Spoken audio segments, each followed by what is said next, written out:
Mechwarrior 5 Mercenaries. Is it worth a buy? Let's read the words of the developers. The year is 3015. Humanity has colonized thousands of systems across a vast region of space, splintered by centuries of conflict. The battlefields of the future are dominated by mech warriors, elite pilots of hulking machines of war known as battle mechs. It is a lucrative time to be a mercenary. Guys, these aren't robots. They're not robots. They don't have AI. They have a mech warrior in them. A guy inside them. These are called battle mechs. The amount of reviews that's out there calling them fucking robots. Honestly, have these people never even played a Mechwarrior game before? Bloody hell, they've been around 30 fucking years. There's no excuse. Seriously, sort yourselves out, man.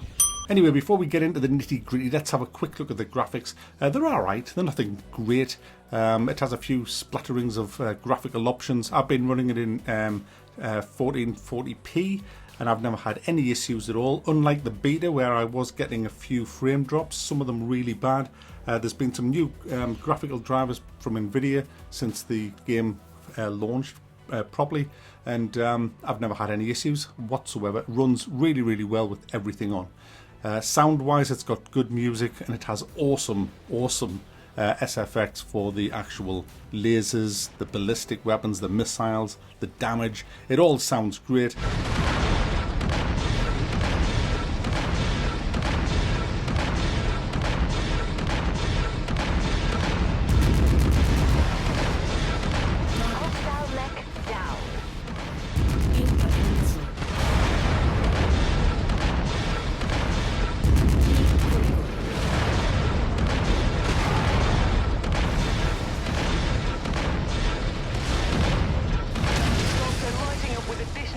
Commander. ETA unknown.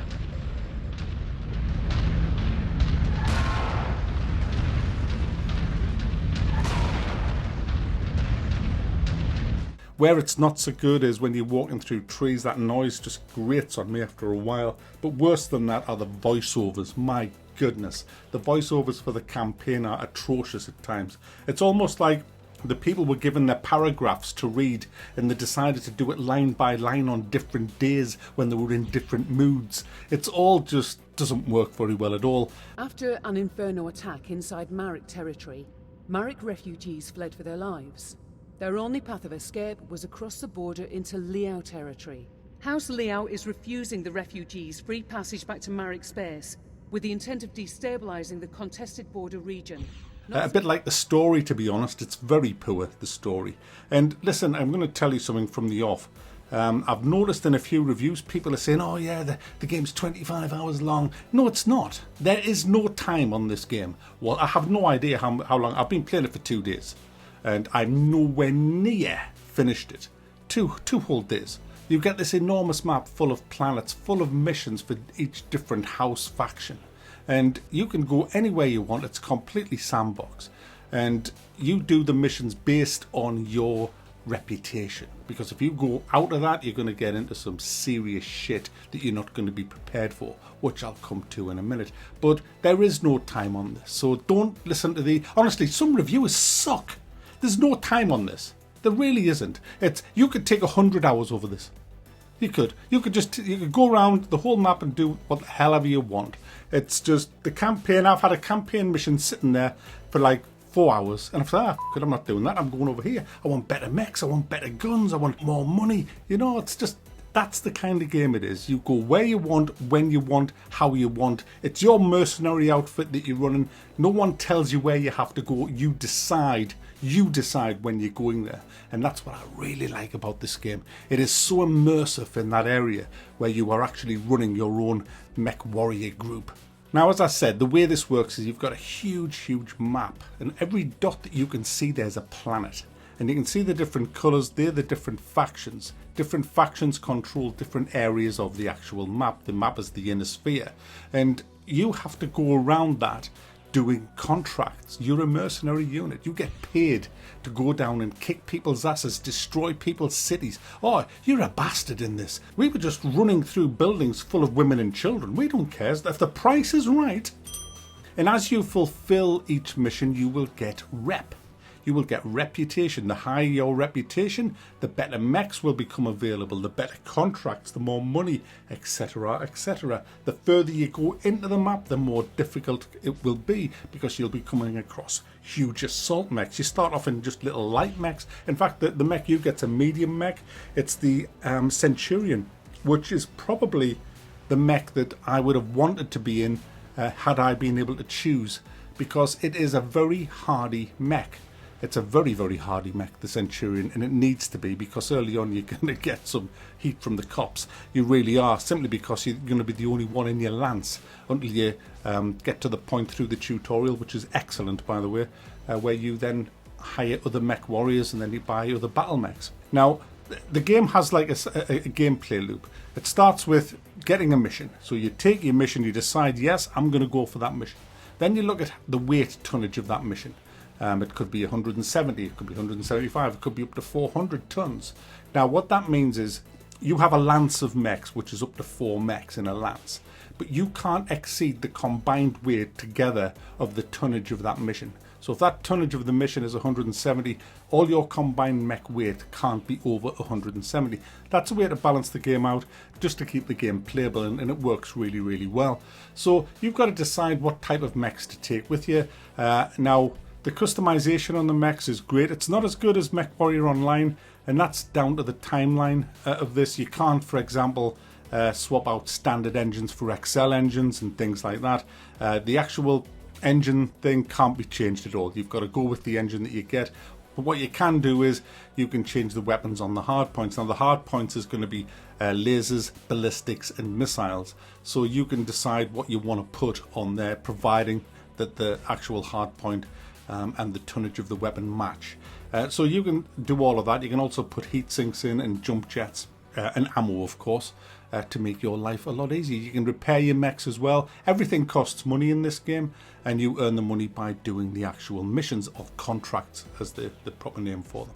Now, to buy your mechs, the best place is to go to the special trading hubs. It's also cheaper there to repair your mechs. If you just do it on the field, where you're in the actual war zones, it costs a hell of a lot more. Sometimes I've seen it up to 300% more, and it can take twice as long to repair them. So that poses some nice tactics there. When you're in an area where there's a lot of missions that you want to do and your mechs are taking a beating, do you want to fly out of there and go to one of the repair hubs, which might cost you a lot of money to get there? So you have to kind of do a quick maths in your head. Is it going to be worth it to just fix it here, or will I save more money going to these hubs? Another advantage of going to the hubs is the market there has way better things, and you'll sometimes find special rare weapons and rare mechs there as well, and you can also sell your mechs there as well. The ones you don't want, as you kind of grow out of them and they just become too small, you can just offload them, sell them for a shit ton of money, and buy the mechs that you really want. And I think there's 50 mechs to get as well, so it's always great when you get a new mech, because it changes all the tactics on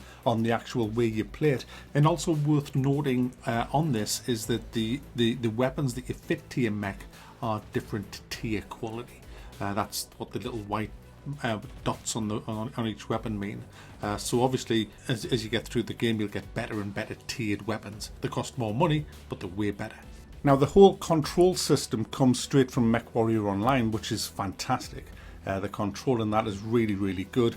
And I've been playing it with a keyboard and mouse in this game, and absolutely no problems whatsoever setting up weapon groups and just controlling me mech. Your legs is controlled with the keyboard, the torso with the mouse. Very simple. It might be weird for you at first, but you'll sharp get used to it. You can also use a hot ass, and I think there's controller support for it as well.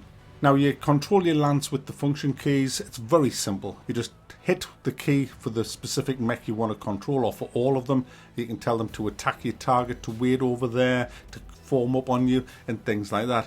Now, the AI of this game, this was something that I was really kind of intrigued with, because how do you do AI for this kind of a game? It's pretty much an impossible task, because the actual way you play this game when you're playing online full of humans varies from map to map, and a lot of the time you'll be taking cover, but there's a lot of the time when you're not going to be taking cover. there's a lot of the time where you're going to be running around trying to make yourself hard to hit whilst being able to hit the enemy. And it looks to me like the developers have gone for the latter, which is basically keep on the move, go in circles, which does make it harder for you to get an accurate shot.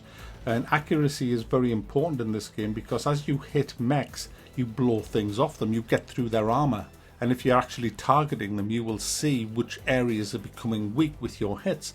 For example, you can take the legs out, which is a very, very good tactic to do on light mechs because they're very fast.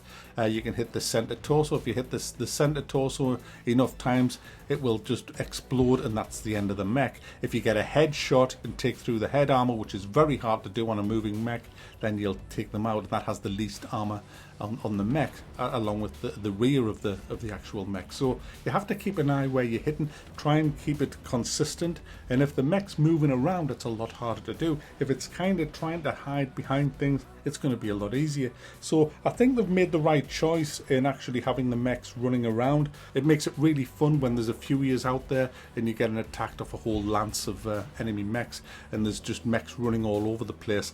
It's devastating, some of the firepower if they all start targeting you. And that's the fun with having your own communications, because you can actually focus fire on different enemy mechs.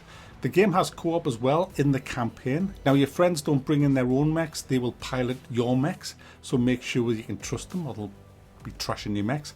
I haven't actually tried it yet in co-op, but I'm just so absorbed in the single player. I will be trying co-op, and I'll probably stream this. I'm really enjoying the game. The actual gameplay loop is fantastically good fun. I just love the whole way of managing your mercenary group and just hiring new pilots and deciding which mechs you're going to replace and trying different setups on them and selling the ones you don't want and getting a new rare one and just building up your reputation and getting in some of the really big battles that you get into. It's fun. It's got its flaws. It's got some bad points. Enemies spawn in, which kind of sucks. There's a bit of pop in as well with some of the graphics. Sometimes the AI does get a bit freaking lost in itself and fires into rocks and just can't get past rocks for a little while. So it's not without its flaws, but you know, it's not a full price game. It's the base game, I think, is $39.99, and for that you get pretty much everything that you want, and it's really good fun. If you're a Mechwarrior fan, you're going to love this. It's as simple as that. It's an instant buy. But myself, I think a lot of other people would like this game as well. It's something you can get your teeth into, play for a long time as well. Because like I say, it's very open-ended. The campaign missions pop up every now and then, but you'll be doing way more than just the campaign missions.